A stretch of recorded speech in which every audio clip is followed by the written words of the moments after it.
All India freedom fighters organisation AP and Telangana సంస్థలు సంయుక్తంగా media సమావేశం నిర్వహించింది. ఈ సందర్భంగా కన్వీనర్ ఆర్ జయప్రకాష్ మాట్లాడుతూ స్వాతంత్ర సాధన కోసం ఎంతో మంది సమరయోధులు కృషి చేశారన్నారు.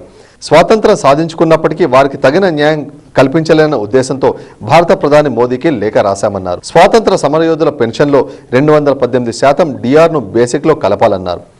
అంతేకాకుండా వారికి ప్రభుత్వం తరఫు నుండి మేలైన సదుపాయాలను ఏర్పాటుకు కృషి చేయాలని ఆయన డిమాండ్ చేశారు. ఆంధ్రప్రదేశ్ రాష్ట్ర అధ్యక్షులుగా ఎంఎస్ రాజలింగం గారు చాలా కాలం ఈ ఆర్గనైజేషన్ కోసం పనిచేశారు.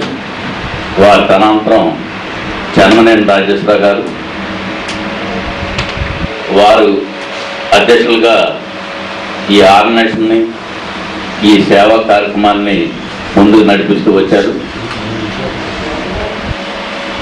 ఈనాడు తెలంగాణ ఆంధ్రప్రదేశ్ రెండు భాగాలుగా విడిపోయి తెలంగాణ రాష్ట్రం ఆంధ్రప్రదేశ్ రాష్ట్రం ఏర్పడిన తర్వాత మరి మేమందరం కూర్చొని తెలంగాణ రాష్ట్రానికి సపరేట్గా ఒక కమిటీని, ఆంధ్రప్రదేశ్ రాష్ట్రానికి సపరేట్గా ఒక కమిటీని ఏర్పాటు చేసుకోవాలని చెన్నమనేని రాజేశ్వరరావు గారి అధ్యక్షతన ఒక నిర్ణయం తీసుకోవడం, దాని ప్రకారంగా అన్ని జిల్లాల్లో కూడా కమిటీలు వేసుకుంటూ నవంబర్ 30 తారీఖు నాడు తెలంగాణ రాష్ట్ర మహాసభను నిర్వహించాలని, దానికి సీఎం గారిని ఇన్వైట్ చేయాలని చెప్పి సంకల్పంతోనే ఈనాడు ఈ ప్రెస్ మీట్ ఏర్పాటు చేయడం జరిగింది. వీరు చెన్నమనేని రాజేశ్వరరావు గారు కరీంనగర్ జిల్లాలో 7 సార్లు ఎమ్మెల్యేగా గెలిచారు. వారు స్వతంత్రోద్యమంలో చాలా కాలం పనిచేశారు, లాఠీ దెబ్బలు తిన్నారు. మా ప్రముఖులు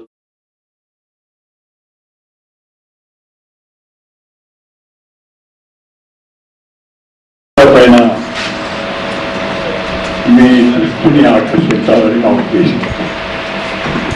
ఎంత విస్తృతంగా జిల్లాల వ్యాపితంగా దీనికి ప్రచారం దొరికితే అంత మేము మీకు కృతజ్ఞులమవుతాము.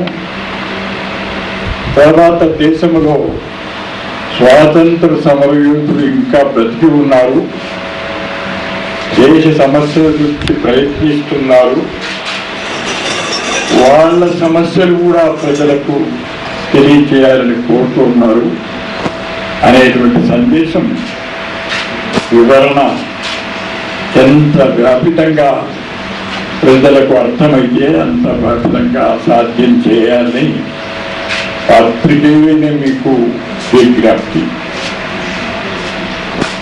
తర్వాత నేను చెప్పినట్టుగానే 2007 సంవత్సరంలోనే కేంద్ర ప్రభుత్వం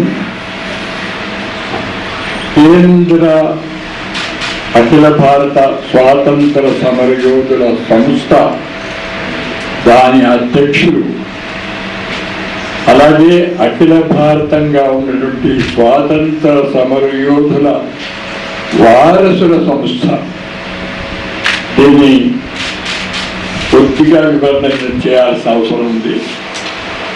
అఖిల భారత స్వాతంత్ర సమరయోధులం ఎవరైతే మేమే ఉన్నామో, అంటే 80 సంవత్సరాలు దాటి 90 సంవత్సరాలు కూడా దాటి 3వ సంవత్సరం కొరకు వేచి ఉన్న వాళ్ళలో ఇప్పుడు వేగంగా ఇద్దరం ఉన్నాం, నేను మా కృష్ణమూర్తి గారు. మిగతా వాళ్ళు 90 దాటలేదు, ఇంకా దాటుతూ ఉంటే తప్పకుండా మేము ముందుకు వస్తారు.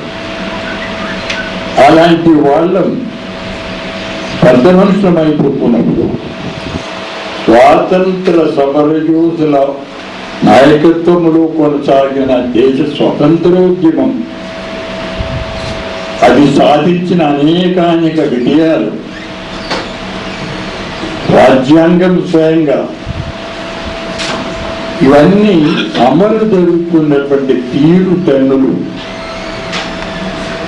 ఏ ఆశయాల కొరకైతే భగత్ సింగ్ మొదలుకుంటే ఇప్పటి వరకు పోరాడినామో అవి ఎంతవరకు సాధించబడ్డాయి, లేక సాధించే దిశలో ప్రయాణం చేస్తూ ఉన్నాము.